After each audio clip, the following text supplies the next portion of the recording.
aligned, progressive polling operation. They did a big poll of about 3,000 people that looked at their vote choice in 2016 and 2020 based on their stated ideology, based on an ideological screener. And we'll get into the actual screener that they used in just a second. They divide this between so-called social issues and economic issues. But what they did was they based this on some 2016 research that's a bit more academic from Lee Drutman, funded by the Democracy Fund. You can check this out at your leisure. But the basic thing to understand about this graph, and this is a very useful way of looking at the electorate, is that over on the left here, these are social issues as we define social issues, so socially liberal versus socially conservative. If you're more socially liberal, you're down here. If you're more socially conservative, you're up here. And then economic issues are down here. So more left on economic issues over here, more right conservative over here. And this is not surprising. The blue dots are Clinton voters. Clinton voters tend to be socially liberal, economically liberal. Trump voters and the red dots tend to be economically conservative, socially conservative. And then the other big thing to notice here is, check out this lower right quadrant, right? So these are folks who are socially liberal but economically conservative. And there's a lot of folks like this in the media who have columns and go on TV and tell us how politics works. And this quadrant, where there's some competition over swing voters, voters who don't fit into one of our two major party coalitions, it's a lot more sparsely populated than this quadrant, right, of socially conservative, economically liberal-ish voters. And then bear in mind, too, this is split into quadrants, but the center area here, right, these are potentially more moderate voters, more centrist voters. They're also voters who might just have unclear views about where they stand on issues, or they might be cross-pressured on different issues, right? Dave Roberts at Vox likes to use the example of there's a lot of people in America who would love to see marijuana legalized, and maybe have a lot of anti-immigrant sentiment too, and want to build a wall, right? Where do you put that person? Where does that person lie? And for a lot of those people, they might just opt out of politics, right? The parties might not speak to them. They might just kind of opt out. I've run into a lot of people like that doing tabling at the doors, you name it. And the other thing to note here, okay, what about third-party voters? What about non-voters? The non-voters aren't represented here. These are folks who voted. And then these are the third-party voters from 2016. You can't see them that well on this chart. They tend to be de-emphasized in a lot of this analysis. I find them really interesting to think about in the context of swing voters, because they are a swing voter if they come back and vote for one of the other parties. Okay, but what does this actually mean? Right? How are we defining the social issues? How are we defining economic issues? This is the screen that Navigator used that they presented respondents with. And I'm going to read through these quickly. You can take your time with this. I posted the links in the chat here. But let's look at the economic stuff, and then we'll look at the cultural, social stuff, and think about why these divisions exist in this sort of analysis. Because I don't want to say that this is wrong, right? But I do want to say that we should challenge our assumptions about how we're defining these issues and how things are framed to voters or potential voters in polls, because politics is the act of constantly arguing over these frames and seeing if you can reframe an issue and advance some policy that your side wants, right? Okay, so they try to represent a progressive and a conservative position on a bunch of different issues. So progressive position, we need to undo massive tax breaks for wealthy individuals and big corporations, versus conservative, the last thing we want to do with businesses and families struggling is to raise taxes, okay? We should keep and build upon the Affordable Care Act. We should repeal the Affordable Care Act. It's wrong to cut Social Security and Medicare, versus the hard reality of Social Security and Medicare are not sustainable. The federal government has given too much of the coronavirus relief to major corporations and the wealthy and not enough to regular people, versus the federal government is right to help companies large and small because they employ millions of Americans. Finally, raising the minimum wage would raise many families out of poverty and boost the economy, versus raising the minimum wage would hurt small businesses and could make it more difficult for low-skilled workers to get work. So these are fairly traditional progressive versus conservative positions. I think the big argument you can pick here is around healthcare and how liberally you want to represent that, right? And are conservatives really going to repeal the healthcare bill? They tried. Yeah, it didn't really work out, right? Is that still something that's really going to happen? So what are those visions there? How far left of a position do you want to present in an analysis like this? Do you want to talk more about universal benefits as opposed to stuff that is more from the liberal or centrist wing of the Democratic Party? It depends. It can definitely change the results of a poll. But I think for these purposes, these are all pretty fair because we're looking at things in broad strokes. And importantly, I think these are relatively fair representations of how voters are receiving information about these issues. Now let's turn to the social and cultural stuff. And these are particularly interesting because I think it's actually hard to keep these issues in a separate social cultural box, but they are often presented that way to voters and in the press. So progressive position, recent events have shown that policing and the criminal justice system in America needs major reforms versus, despite some isolated incidents of misconduct, our criminal justice system usually works well, and radical changes will make it harder for the police and law enforcement to keep people safe. Immigration, progressive position, anti-immigration policies like separating children from their parents at the border and deporting people who've been in America their whole lives are cruel, inhumane, out of step with American values, versus conservative, radical policies like open borders and sanctuary cities allow dangerous criminals to come here.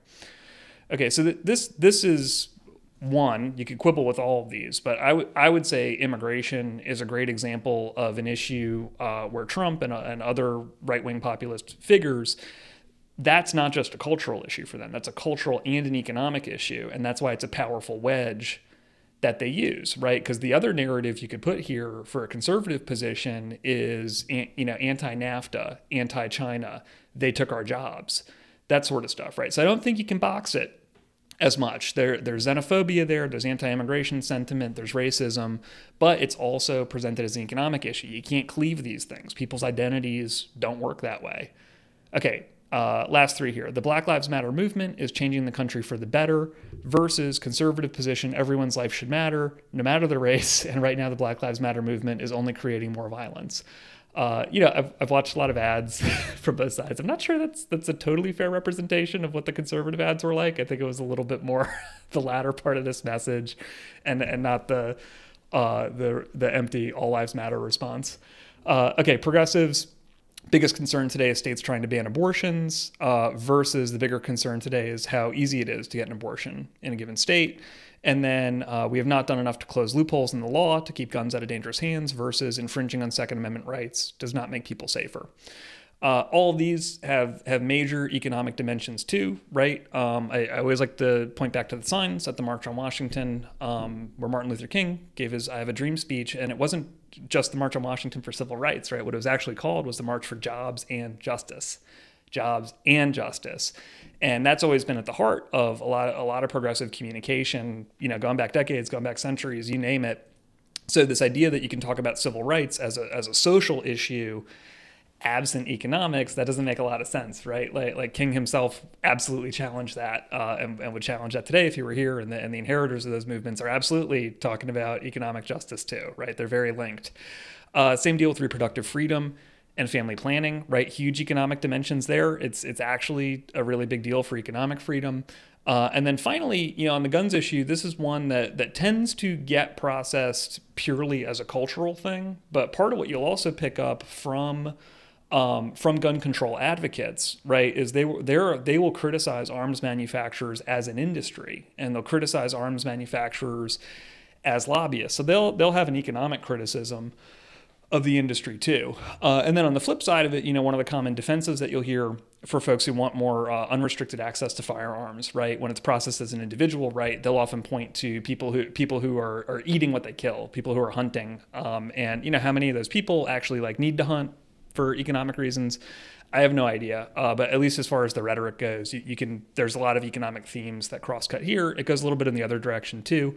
But like I said, bear that all in mind as you're looking at these graphs, because a lot of the discourse around the results here has actually been about okay, well, here's what I imagine voters think. Here's what I imagine the Democratic and Republican messages are around this. So here's what works to win elections versus what doesn't work to win elections. And the reality for a lot of political campaigning is that you have a national message, right? But you also have a lot of sub-messages for different specific audiences. And we'll see a little bit more of this when we get into swing voters, which I think is pretty interesting. But here's the upshot graph, right?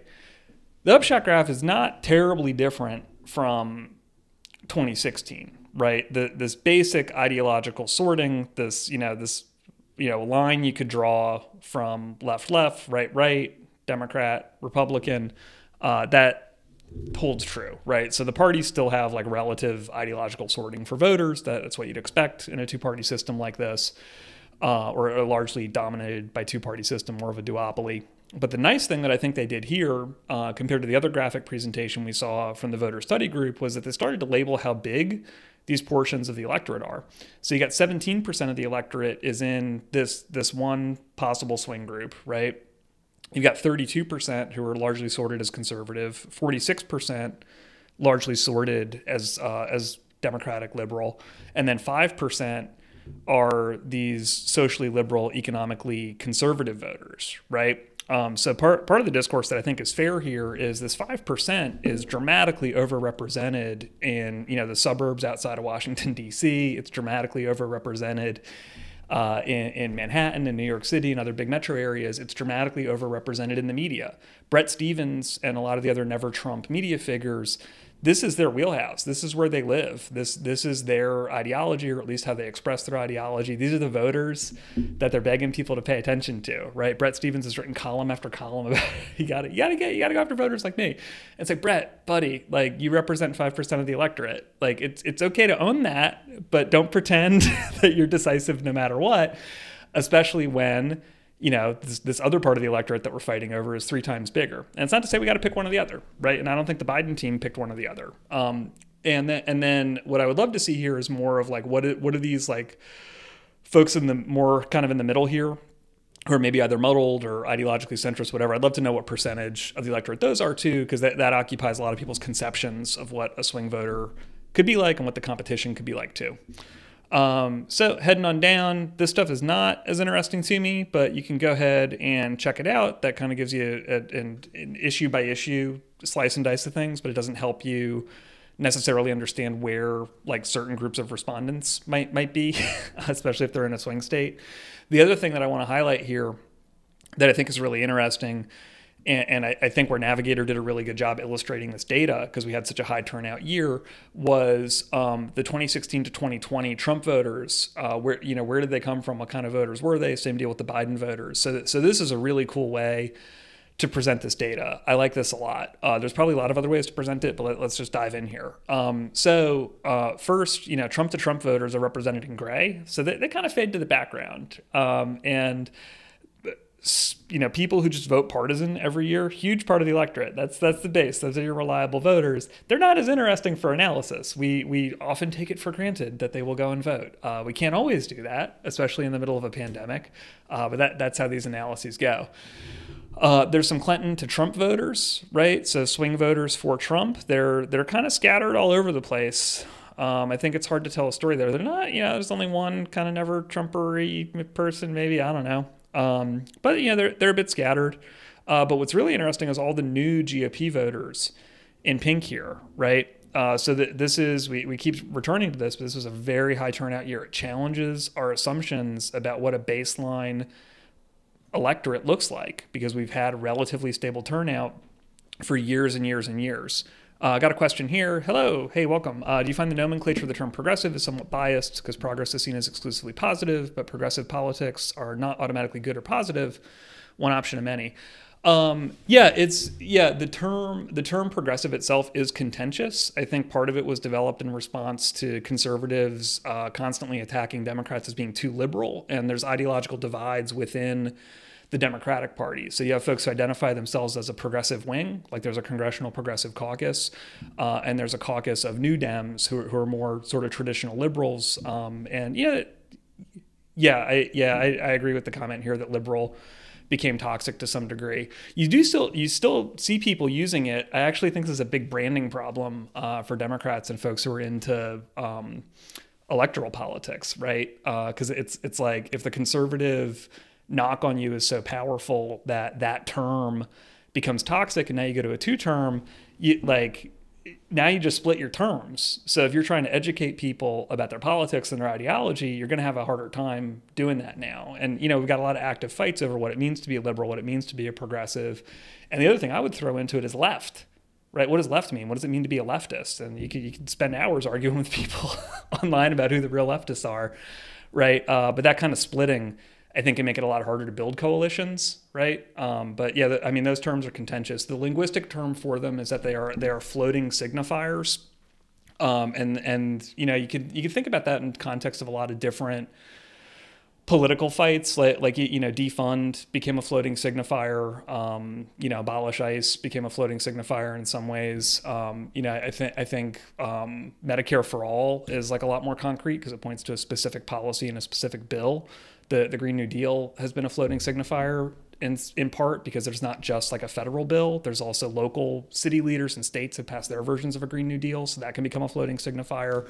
But yeah, there's just like, I don't know. Like all this stuff is contentious, and you have to rely on survey research like this to try to get a sense of what it really means. But the big lesson to take away from all of it is like if you're into politics and you're into these labels, you can get totally consumed with it. Most voters are checked out on that stuff. They're not thinking about things ideologically in any way. And if you're doing voter outreach and tabling, canvassing and all that, most people aren't interested in an ideological conversation, and they actually turn away from it because a lot of the media messages that we get are like, oh, well, like you don't want to be too ideological, right? And your perception, if you're a candidate, is being too ideological, that can hurt you at the polls. And a lot of that is downstream of media coverage and what's seen in the mainstream press and the corporate press as a reasonable idea versus an unreasonable idea. And of course, unreasonable stuff can become reasonable over time. Public opinion changes and can be really fungible.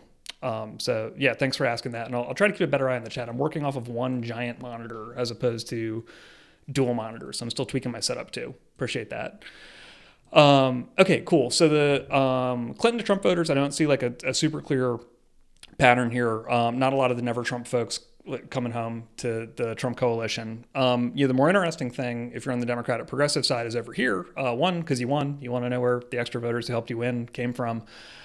So we've got our Clinton to Biden voters, our regular voters in gray here. They're not as interesting. They're regular voters. A lot of them switched to mail this year. So that was a new experience for them, but they got their votes in.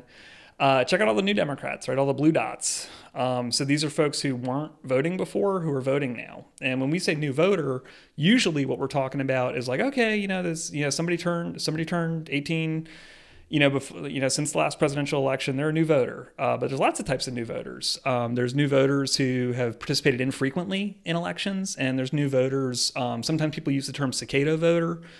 And that's someone who almost never votes. They might have voted one or two times in their entire lives. They might be like middle-aged, and they've only voted in one or two other elections. And they're named after an insect that comes out every 14 years or something like that. I don't like using that term, but it's all to say it activates new people who weren't activated before. And this competition over new GOP voters versus new Democratic voters, that was a really unique aspect of this election because you had Republicans investing in voter registration, voter outreach, and a lot of other tactics that Democrats and progressives had invested in for years. They were investing in it in a much more heavy way because they knew they would have new voters who could help make up the difference for all the new voters who were going to come in on the Democratic side. So we had a big blue wave, and we had what Arnon Mishkin over at Fox News, he's their elections analyst, calls it a red undertow, so smaller red wave. Everybody got more voters out. Democrats got even more voters out. Their wave was bigger. And then, okay, finally, like the thing people love to focus on, the Trump to Biden voters in pink here. Is there a pattern here? Well, one thing to notice, first of all, is you have folks who quote, should, unquote, already be ideologically sorted into the Democratic camp based on ideology. They came home to the Democratic Party, right? They, for whatever reason, didn't feel comfortable voting for Clinton in 2016. They came home and instead of voting for Trump, voted for Biden. And so then we also have some of the other quadrants here. Here's, the so-called Never Trump quadrant, right? And there's some folks here who came over. There's a lot of emphasis on these folks in the media. There's a lot of emphasis on the campaign. And then let's check out the other quadrants. These are more socially conservative, economically liberal voters. A lot of these folks seem to have come home too. And remember, there's a more populous corner of the chart, right? There's about 3 times more people here in the electorate. So Biden is drawing in more of those people too to eat into Trump's coalition. And this is interesting to me because, like a lot of the arguments over campaign strategy, especially for economic progressives, they say, well, you should be in this quadrant. This is where we're going to pick up the most votes. And my answer to that is yes. And then you have, more than ever Trump folks say, well, you got to be careful. We've got all these votes we got to pick up over here too, and we could be decisive. And for a lot of political campaigns, like politics is about addition and coalitions are about addition. So, this is early data, but this early data looks like Biden was able to pick up from across a couple of those coalitions. And then you got a few more folks here who I don't want to ignore in this analysis, are in this non-outline kind of center part of the box, right? So folks who are not as ideologically strongly conservative on any of these measures, who are willing to switch their votes, their Trump votes from 2016, and come back to Biden for 2020. And I've covered this before too, but I'd also say, like, when we think of Trump voter or Biden voter, they're very, very large audiences. They're not the core supporters of each party, right? Like the Trump rally attendees in 2016 was about 1.4 million people. So that's only 0.4% of the country. And that's being very generous and not counting, repeat customers or whatever. When we're talking about voters, it's just orders of magnitude larger. So you're going to find like very different types of people all over the place. Let's see. Looking at the question here.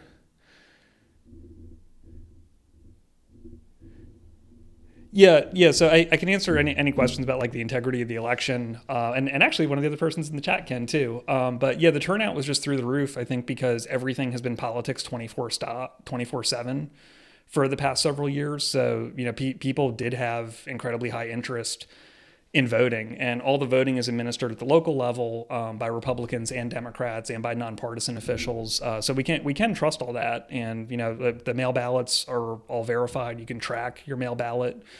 In most states, it's tied to your voter registration record. We still had a lot of people voting early and voting in person on election day. So we just had really high turnout. When you asked about 1900, I don't think we can compare elections today to elections from a century ago. Those turnout figures are very different, and that's because of who could vote, right? So if we're looking at elections before women had the right to vote, if we're looking at elections before the civil rights legislation of the 1960s, which finally ended many forms of voter suppression. Unfortunately, some of them are still with us, but ended many forms of voter suppression that kept black voters away from the polls. You can only really fairly compare this turnout since like the 1960s. The main thing to keep in mind is it's several points higher than the most recent elections. So I think if you bear that in mind, it's not that much of an outlier, but it is pretty high. It's pretty remarkable. This is something that Democrats in particular have wanted for a long, long time. We need higher voter turnout, and it turns out higher voter turnout can be good for both parties. Actually, they can get out a lot of voters. Okay, can gerrymandering and voter suppression explain why Dems lost House seats in 2020? Is there something else at play? Dems have to overperform in the House to even break even. Doesn't explain disappointing Senate performance, so the suppression could. Well, we can look at some ticket splitting too. I don't think that'll help answer the question too much at this point because it's just not, the data there is a lot more scattered. So I think everyone's eager to try to figure that out, especially on the Democratic side of things. But the main thing I would say is that the House seats that were lost, a lot of them were in districts that were predominantly red before, right? So I think for Democrats, they just got surprised by how big that red wave was, even though it was smaller than the blue wave. And one of the other videos that I had here, and it should still be on this stream as well as on the YouTube channel, was just looking at increases in turnout by state, period. So Florida's a good example where Democrats lost House seats and where Republican turnout, the increase in turnout from 2016 to 2020 for Republicans exceeded the turnout for Democrats from 2016 to 2020. So they ate into some of those districts. The distinguishing feature here between this election and 2018, when Democrats took back the House, is the Republicans weren't able to bounce back to anywhere close to their general election levels of voting in 2016, but Democrats got a lot closer. So that election in 2018, a ton of anti-Trump sentiment among Democrats. They were hyper pumped to vote and mobilize. They had a big blue wave. And now that it's a general election with Trump actually on the ballot, a lot of those Republican voters, they didn't stay home like they did in the midterms. So in some of these districts that do lean more Republican, particularly because of gerrymandering, some places are just redder, period. And Democrats pulled some surprise wins there, and those were going to be hard seats to defend. I really think it's just that red wave. And if you're in a relatively conservative area, with the map drawn around it, and you've got more Republican voters in there, that wave is going to kick more of those Democratic folks out of office. And then, of course, the other big piece of it was that it just defied expectations for Democrats, because they were looking at the polling and thinking, like, we're going to crush it. This is going to be awesome. They were saying that publicly. And it turns out there were some pretty bad polling misses, right? And there's a lot of reasons that could have happened. The pollsters and the experts They're going to figure that out over a long period of time. But, one of many of the reasons that it could have happened was that Democrats might have just been more likely to pick up the phone and answer polls, like core Democratic voters. And there's some evidence that was happening. Like some polling firms can look at who they're polling and then compare that to their database of who Democratic donors are from Act Blue. So they were seeing some of that evidence. They weren't being public about it during the election because that was competitive information, but they had some suspicions while the election was going on that their base voters were maybe just more likely to pick up the phone.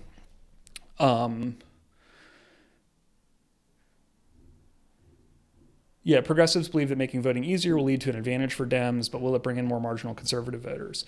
I think it's better to look at it as it just changes the electorate and what you're competing on, right? Like Trump is a right-wing populist, and he ran against a very mainstream Democrat. If Sanders had won, he would have been running against a more left-wing populist, and we've seen other countries have elections like that. But I think it's just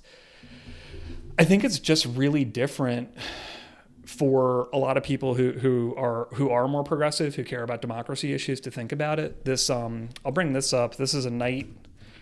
Yeah, I always point back to this thing. I love this. This is a Knight Foundation study about non-voters, and this came out. It was looking ahead to the 2020 election, but it was published beforehand. But it was about all the people who could vote but didn't show up in 2016, and it painted a pretty good picture of like the different types of non-voters there are.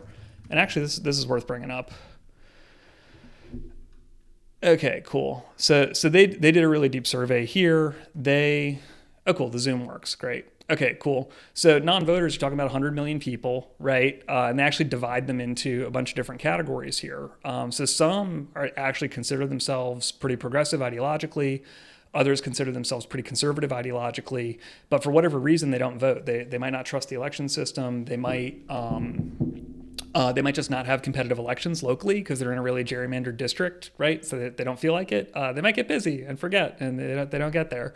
You have your actual moderates. You have folks who are indifferent toward politics. You have folks who are unattached to politics, and then finally underemployed, unsure, folks who just kind of aren't in the system in some ways. And they do a nice job here breaking down how they think they might vote by party, right? But the takeaway here, so established progressives, 21% of total non-voters, traditional conservatives, 17% of total non-voters. And this is out of 100 million people. So fractions of that 100 million who don't vote decided to vote this year and got mobilized by the parties and were responsive to this really intense focus on politics we've had. And so, some of them came from this camp, some of them came from this camp, some of them came from some of the other camps. But we're used to thinking about non-voters as if they're like young people who, haven't voted yet. And you really got to change your mental image if that's your mental image of non-voters. And I think that's true for a lot of people who work in, civic engagement space, all that sort of stuff. Yeah, and I agree with you. It does depend on definitions, and those definitions are all contestable. So that's why I like digging into this stuff and thinking about what some of those assumptions are that go into polling and go into how the parties think about their coalitions. Can we trust polling again? Yeah, I think at like the broadest levels, right? One of the things that I would really appreciate in polling reporting would be a bigger emphasis on how much uncertainty there is, because like this research. This is 3,000 voters, right? Most polls during the election, an order of magnitude smaller. So you have a much higher margin of error. You have a lot more uncertainty around it. So I like polling is always a guidepost, right? How good is the guidepost? How mapped out is the terrain? I do think folks will be more skeptical about it, which is probably healthy. That skepticism is healthier. There's a little bit of scientism that goes into how we think about polling, how we think about predictive models, how people interpret stuff, like the Nate Silver probabilistic, sample probabilistic projections of who's going to win. All that sort of stuff. It makes us feel like we have a more precise handle on what is actually a very uncertain, very dynamic thing, which is elections and democracy. And it reduces it to numbers for us. And I think people find some comfort in that, right? Especially if you pay close attention to politics. It's comforting to be like, yeah, my guy's going to crush it. Check out this poll. And the reality might be no. So, yeah, I prefer grounding like whatever I'm seeing in polling in what people in the field tend to call fundamentals, right? So, fundamentals like who lives in this district and have they voted before, and which party has more people registered for their party in this district where I'm trying to run a competitive election, that sort of thing. Cool. So yeah, I'll just wrap it up in a minute. The last thing I wanted to say, and this is a little more all over the place. They looked at the House vote, right? So how did you vote for someone in the House? So Democrat for Congress, Republican for Congress. Same kind of sorting happens here. From more traditionally liberal, more traditionally conservative, kind of a broad straight line. And then here's the ticket splitters. So here, you got your boring, just voted for the GOP, boring, just voted for the Democrats. What about this ticket splitters? What about these swing voters? I think it's pretty hard to find a pattern here. Maybe somebody else can. But you got your folks who voted for Biden and then a GOP House member down ticket in pink, and then blue is voted for Trump and voted for a Democrat down ticket. One of the things that happened in 2018 was there was a lot of Trump voters who came over and voted down ticket for Democrats as a way to check Trump. And then we suspect, but I don't think we can like totally prove yet, that a lot of them came home when Trump was back on the ballot again. And they might have gone straight ticket. Who knows? Ticket splitting has generally declined over previous elections. So it's going to be really interesting to see how prevalent it still is, right? And certainly in this analysis, it shows some ticket splitting going on, but the portion of it, I think, is still hard for us to drill down to, because it's going to be a smaller subsample, even when we're doing a really big sample like this. I think we got to wait for more research, but there's not, at least based on this, there's not like a clear ideological story you can tell about it. And it'll be interesting to see, like, are there more geographic stories that we're going to wind up telling about it, or are there going to be House candidates who just crushed it with constituent service for the past 2 years, and they kept their seat while somebody else who maybe didn't do that was more likely to lose their seat. We don't know. Every district is really different too. Yeah. Cool. So yeah, we're about a half hour. I think I'll wrap it up for here. I'll get this posted on the YouTube channel. I'll also go ahead and get this uploaded to patreon.com/close read, where I've been posting these videos, podcasts, articles I'm writing. Take care. Feel free to hit me up on Twitter if you have any more questions. And I guess I'll start notifying when I'm doing the streaming. I might find some other folks who are interested in podcasting or streaming with me. It's not. I like the Twitch platform because, like, it's not gaming, but it's data driven. These are our stats, right? This is the field of competition. And these were the margins too down here. We didn't really have time to get into them, but these are how much each quadrant.